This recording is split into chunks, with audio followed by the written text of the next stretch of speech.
E.N.D here, more and more lead cards for Wilds of Eldraine, just a couple of hours before the official launch, and this is what happens when you don't involve the Pinkertons. Let's start.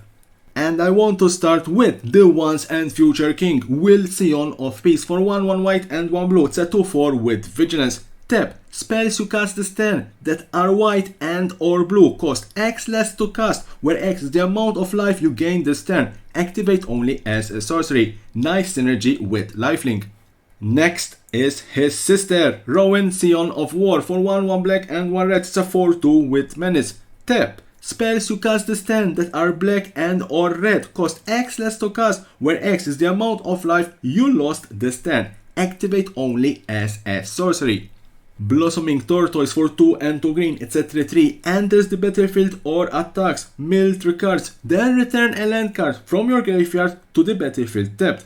Activated abilities of lands you control cost 1 less to activate. Lands creature control gets +1/+1. This turtle will be perfect with the new Wilds of Eldraine land cycle. Virtue of Knowledge 4 and 1 blue. It's an enchantment with adventure. Vantra's Vision for 1 and 1 blue. Copy target activated or triggered ability you control. You may choose new targets for the copy. If a permanent enters the battlefield causes a triggered ability of a permanent you control to trigger, that ability triggers an additional time.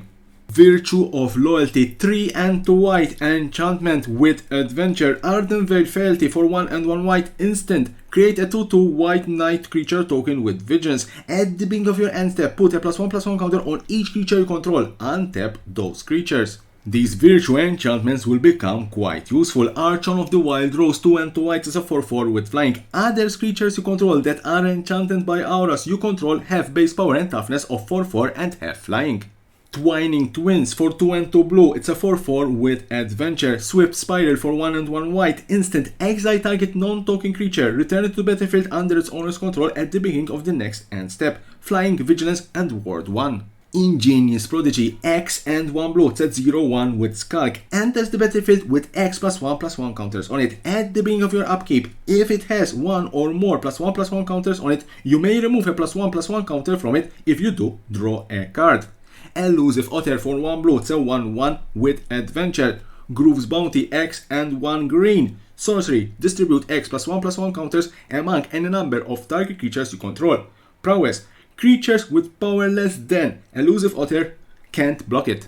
Spectre of Mortality 3 and 2 black. It's a 3/3 with flying. Enters the battlefield. You may exile 1 or more creature cards from your graveyard. When you do, each other creature gets -X/-X until end of turn, where X is the number of cards exiled this way. Devouring Sugar Maw. That's a scary donut. 2 and 2 black. It's a 6/6 with adventure. Have for dinner for 1 and 1 white. Instant. Create a 1/1 white human creature token and a food token. Menace and Trample. At the beginning of your upkeep, you may sacrifice an artifact, enchantment, or token. If you don't, tap Devouring Sugar Maw. Rotosir Elemental for 1 red. It's a 1/1 with menace. Whenever it deals combat damage to a player, put a skewer counter on it. Then you may sacrifice it. If you do, exile the top X cards of your library, where X is the number of skewer counters on it. You may play those cards this turn. Bramble Familiar for 1 and 1 green. It's a 2/2 with adventure. Fetch quest 5 and 2 green. Sorcery. Mill 7 cards. Then put a creature, enchantment, or land card from among the mill cards onto the battlefield. Tap to add 1 green. 1 and 1 green. Tap. Discard the card. Return it to its owner's hand. The Huntsman Redemption 2 and 1 green. It's an enchantment saga. Love the artwork. Depicts Garruk and Liliana of the Veil. Chapter 1. Create a 3/3 green beast creature token. Chapter 2. You may sacrifice a creature. If you do, search your library for a creature or basic land card. Reveal it, put it into your hand, then shuffle. Chapter 3. Up to 2 target creatures. Each get +2/+2 and gain trample until end of turn. E.N.D Red Tooth Regent for 2 1 green and 1 white. It's a 4/4 for 2 generic mana. Tap. Choose target enchantment you control that doesn't have the same name as another permanent you control. Create a token that's a copy of it, except it isn't legendary. If the token is an aura, untap E.N.D Red Tooth Regent, then scry 2. Activate only as a sorcery. Last but not least, Likeness Looter for 1 blue and 1 black. It's a 1/1 with flying. Tap. Draw a card, then discard the card. X. It becomes a copy of target creature card in your graveyard with mana value X, except it has flying and this ability. Activate only as a sorcery. So that was the last lead cards. Hopefully there will be no more. Subscribe to my channel for more videos about Wilds of Eldraine and anything related to Magic the Gathering and the collectible world.